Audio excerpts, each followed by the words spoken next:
8.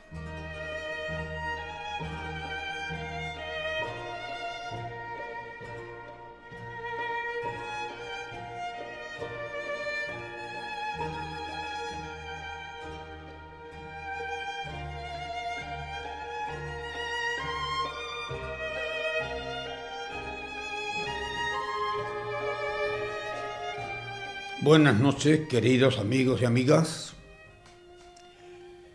que estáis tomando parte en este coloquio que tenemos televisivo y en el que yo quiero, de alguna manera, siempre que es posible, comunicaros los acontecimientos que en la Iglesia han ocurrido durante los últimos días, por eso se llama Iglesia al Día, para que nosotros, los católicos, los cristianos, tengamos un modo de pensar y de sentir con la Iglesia, que es la forma de vivir la vida cristiana.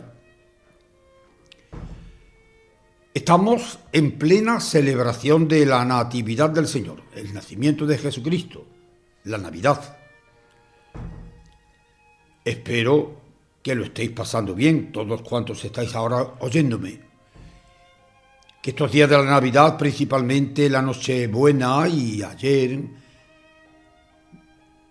la familia se habrá reunido para poder celebrarlo juntamente y con esa alegría y ese cariño con que estos días todos nos sentimos llamados a expresar. Ayer precisamente, domingo, la Iglesia celebraba la festividad de la Sagrada Familia de Nazaret. Algo que no es extraño a los días que estamos celebrando de la Navidad, al contrario, entra perfectamente de lleno en esa celebración. Cuando estos días en todos nuestros belenes, en los portales de Belén que ponemos en nuestras casas o vemos en otras, o en los medios de comunicación donde se suelen poner, cuando vemos a Jesús, María y José en el portal de Belén, quizás porque estamos muy acostumbrados a verlo, pues decimos, bueno, las figuritas que se ponen del nacimiento, bueno, es verdad que son figuras las que vemos en el nacimiento, pero también es verdad que esas figuras tienen una realidad a la que representan. No son una figurita como puede ser la de Papá Noel o la de otros tantos personajes que no son históricos, sino inventados por la imaginación humana. Esas figuras de Jesús, María y José que ponemos en nuestros belenes no son más que una reproducción visible, para que nos demos cuenta más por los sentidos, de que hay unas personas vivas, reales, que son Jesús, el Hijo de Dios, cuya imagen tenemos aquí delante ahora mismo. María, su Madre Santísima, la Virgen, que le concibió por obra del Espíritu Santo y le dio a luz en Belén. Es la memoria que celebramos precisamente en estos días, el nacimiento de ese Jesús que nació de la Virgen María. Y José, el esposo de María, esposo castísimo, purísimo, al que Dios puso en su lugar, Dios Padre quiso estar aquí en la tierra representado por José, para que José ejerciera con Jesucristo niño todos los deberes y obligaciones de un padre. Y José así lo hizo desde el primer momento. Esos tres, o esas tres personas, Jesús, María y José, forman una auténtica y verdadera familia humana. Unos esposos, María y José. Dice el Evangelio, María estaba desposada con un hombre llamado José, de la descendencia del rey David. El nombre de la Virgen era María. José es verdadero esposo de María, aunque Jesús no es hijo natural de José, ni nació de ese matrimonio, porque Jesús nació virginalmente de María por obra del Espíritu Santo, como decimos los cristianos en el credo. Pero José y María son y forman un verdadero matrimonio, modelo y ejemplo para todos los matrimonios del mundo, cristianos o no cristianos. Y Jesús, el Hijo de María, es el complemento de esa familia que aquí en el mundo es una familia natural, pero que en la mente de Dios es una familia a lo divino, porque Jesús, nacido de María, haciéndose hombre en ella, en sus entrañas, porque tomó nuestra naturaleza humana, no deja de ser Dios eterno. Y por lo tanto, ese Jesús, Hijo de María, que forma parte de la divina o sagrada familia, es Dios hecho hombre. Y por tanto, esa es la sagrada familia. Jesús, María y José. Y en la misa de ayer que celebrábamos en memoria y en honor de esa Sagrada Familia, Dios, a través de la Sagrada Escritura, nos marca o nos deja una forma amabilísima y gratísima de pensar lo que debe ser una familia. La unión por el amor de un hombre y una mujer. La fecundidad del matrimonio a través de los hijos. En este caso, excepcional, único, el nacimiento de Jesucristo milagrosamente, pero él quiso ser hijo dentro de una familia. Y el apóstol San Pablo, en su carta que leíamos ayer en la misa, nos da una serie de detalles o de normas de cómo puede y debe ser una familia cristiana, al estilo de Dios. Amarse mutuamente, respetarse mutuamente, sobrellevarse mutuamente, es decir, cuando dice el apóstol, el marido que ame a su mujer como a su propio cuerpo, porque la mujer debe estar unida a su marido en todo, y el marido que ame a su mujer, y ambos se respeten, se ayuden, se complementen, se sobrelleven, para que pueda haber paz, para que pueda haber unidad, para que pueda haber prosperidad dentro de esa familia. Pero todo ello nace de una fuente única, el amor. Donde no hay amor no se puede hablar de lo demás. Hablar de amor es hablar de todas esas virtudes humanas y cristianas que son las que deben destacar en cualquier familia. Ayer también en la misa decíamos en la oración primera, concédenos, Señor, imitar a la Sagrada Familia en sus virtudes domésticas.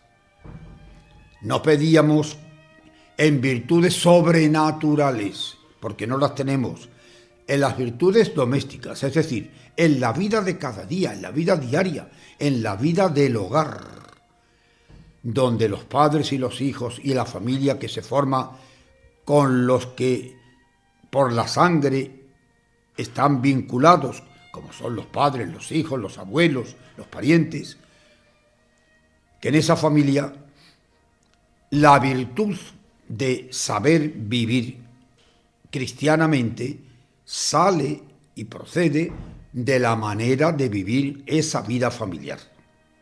Sobrellevarse, ayudarse, comprenderse, en definitiva, amarse de verdad.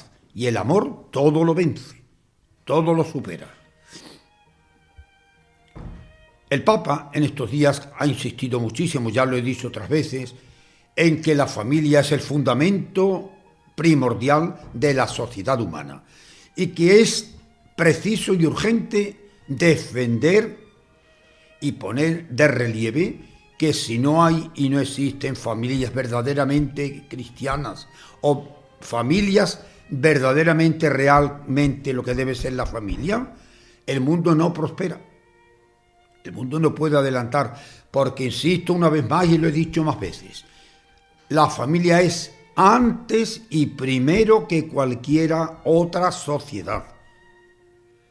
Ni el Estado, ni los gobiernos, ni las reuniones, ni la ley humana que quiera de alguna manera mandar, regular o disponer de la familia, viene después.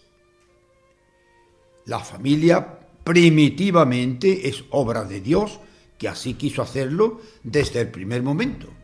Al crear el hombre, al crear la mujer, al ponerlos en la existencia, esa existencia humana empezó siendo familia. Leemos para que veáis cómo esto se puede apoyar perfectamente en la doctrina de la Iglesia. Hoy se habla de familias tradicionales o progresistas. El Papa nos dice, entre nosotros no se puede calificar a una familia con conceptos ideológicos, ni hablar de familia conservadora o de familia progresista. La familia es solamente la familia. Cuando se habla de familia, y hoy muchos quieren hacer que se hagan esas distinciones, esta familia es muy antigua, porque estas personas están viviendo muy a la antigua, o esta familia es muy progre porque está adelantándose a esto. Mire usted, la familia ni es antigua ni es progre. La familia es lo que Dios ha querido que sea y Dios no ha cambiado de opinión. La familia es la unión legítima de un hombre y una mujer, unidos por el amor y no por otros intereses, y que de ese amor mutuo procedan los hijos, y los hijos sean el efecto primordial de esa unión matrimonial. Y por lo tanto, el amor no pasa. Los hijos que nacen del amor siguen siendo productos de ese amor. Y por lo tanto, antes, ahora y luego, la familia será siempre lo que es, la familia. Ni progresista ni retrógrada, sino lo que Dios ha querido y sigue queriendo. Y eso es un siempre presente. Porque Dios no ha cambiado. Y Dios no cambia nunca en sus opiniones. Aquí en la tierra los hombres cambiamos cada 2 pasos. Cuando nos conviene somos blancos y cuando nos conviene somos negros. Cuando nos conviene estamos por parte de un lado y cuando nos conviene nos ponemos en el distinto. Dios no hace eso. Dios es siempre fiel a su palabra, a sus pensamientos, a sus actitudes. Por eso insiste el Papa diciéndonos estas palabras y dice: el encuentro mundial de las familias que se celebrará en el año que va a comenzar, una reunión antes del inicio del sínodo. Ese sínodo que se va a celebrar en el año 2015 está precisamente orientado hacia el estudio de lo que es y debe ser hoy por hoy la familia en el mundo. Tenemos también otros documentos en que el Papa, con motivo de estos días, y recientemente, ayer, insisto, en la fiesta de la Sagrada Familia, nos dice: existe un pensamiento dominante en la sociedad que propone como una falsa compasión el favorecer el aborto como ayuda a la mujer en el matrimonio. Esto no es un problema religioso ni filosófico, sino es un problema científico, porque se trata de una vida humana y no es lícito acabar con una vida humana para resolver otros problemas. El problema que pueda suponer, y dicen que por eso lo hacen, el que una mujer no puede tener más hijos y hay que abortar al que viene porque no tienen medios para sostenerlo. Pero luego vemos que esas mismas personas, o otras muchas de las que defienden en la familia la ley del aborto, sí están adoptando perritos y gatitos y otros animalitos, al que sustituyen por el hijo. O cuando no es un animalito, será un niño de otra parte que viene de donde sea. O es un coche, o es un piso, o son unas vacaciones, y todo eso se supedita a que nazca un hijo más. Un hijo más nunca estorba, nunca. Y además es naturalmente el producto natural y propio del matrimonio. Hay en este tiempo, y el Papa lo dice y lo resalta, los cristianos están sufriendo una gran persecución en nuestros días, no solamente en Oriente Medio, donde están desapareciendo pueblos enteros, donde están viviendo o malviviendo miles de personas en campos de refugio, sin tener ni la más mínima comodidad de luz, de agua, de higiene, de alimentos. Y todo ello por no renunciar a su fe cristiana.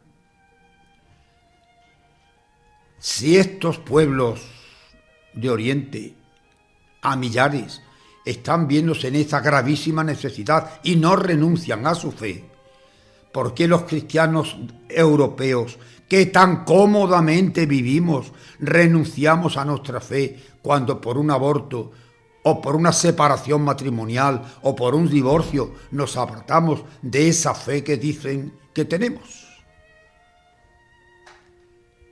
Vivir la fe hoy es un heroísmo, realmente lo es. Tenemos que nadar contracorriente mucho, también es verdad, pero no es menos cierto que si no lo hacemos, nuestra sociedad va al traste. Porque la sociedad que actualmente tenemos se fundó, se empezó, se mantuvo, se consolidó a través de la fe cristiana predicada con el Evangelio desde los comienzos de la Edad Media, cuando se fundó y se formó Europa, y cuando desde Europa esa misma fe se traspasó a otros continentes, cuando se fueron descubriendo, y allí se llevó, juntamente con el descubrimiento de los pueblos, la fe que cristianizó a esos pueblos.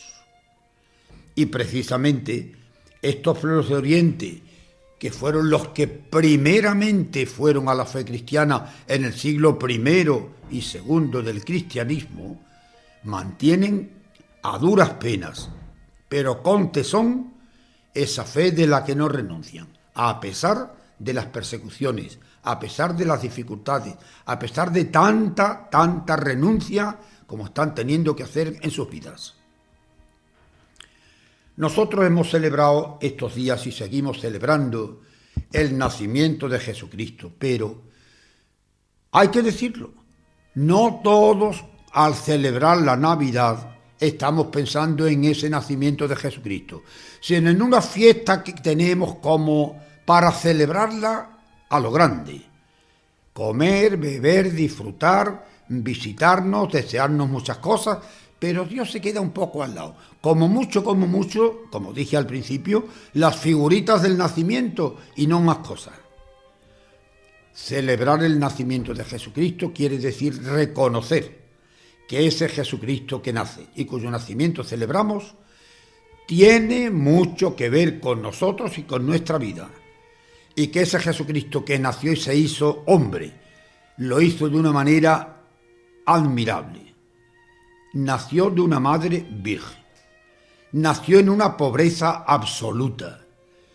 Vivió obedeciendo desde el primer momento la voluntad de su Padre que está en el cielo, que lo mandó a la tierra, y él siempre decía, yo no he venido a hacer otra cosa que a cumplir la voluntad de mi Padre que está en el cielo. Y por lo tanto, los cristianos que celebramos grandemente su nacimiento, no podemos apartarnos de esa realidad. Si celebramos con alegría el nacimiento de Jesucristo, es porque creemos que ese Jesucristo tiene mucho que ver con nosotros y con nuestra vida. Y que nuestra sociedad actual, por mucho que se empeñen en otras cosas, tiene que ser por necesidad una sociedad fundada en el Evangelio, en la alegría del Evangelio y no en las miserias que pasan al día siguiente, cuando se han deseado mucho y al día siguiente ya no se tiene. Cristo hoy, ayer y siempre es un lema cristiano. Él nació para nosotros, Él sigue viviendo para nosotros. Él nos ha destinado a vivir con Él, aquí en la tierra, una vida de fe, para después tener con Él para siempre una vida de disfrutar eternamente en su compañía en el cielo. Este es el misterio de la Navidad. Este es el misterio que hemos celebrado en estos días alegremente, porque la alegría del Evangelio es contagiosa. Y esto, que todavía lo estamos viviendo, y que ahora empezarán ya a prepararse los motivos del nuevo año, que sí, que hay que celebrarlo, pero que no tiene comparación. El nuevo año no se puede comparar de ninguna manera con la fiesta del nacimiento de Cristo. El nuevo año no es más que una etapa más en nuestra vida. La celebramos, la costumbre es hacerlo, muy bien. Damos gracias a Dios por el año que ha transcurrido y pedimos que nos ayude en el que empieza. Pero al fin y al cabo, un año más no es más que eso, un año más. En cambio, el nacimiento de Cristo es una presencia continua y verdadera de esa vida divina que Jesús quiere compartir con nosotros. Ojalá que para todos sea esto efectivo y se lleve a cabo. Yo lo quiero y lo pido mucho. Y lo deseo para cada uno y cada una de vosotros que me estáis escuchando y para el mundo entero al que amamos. Feliz entrada de año y feliz consecución de esta Navidad que celebramos.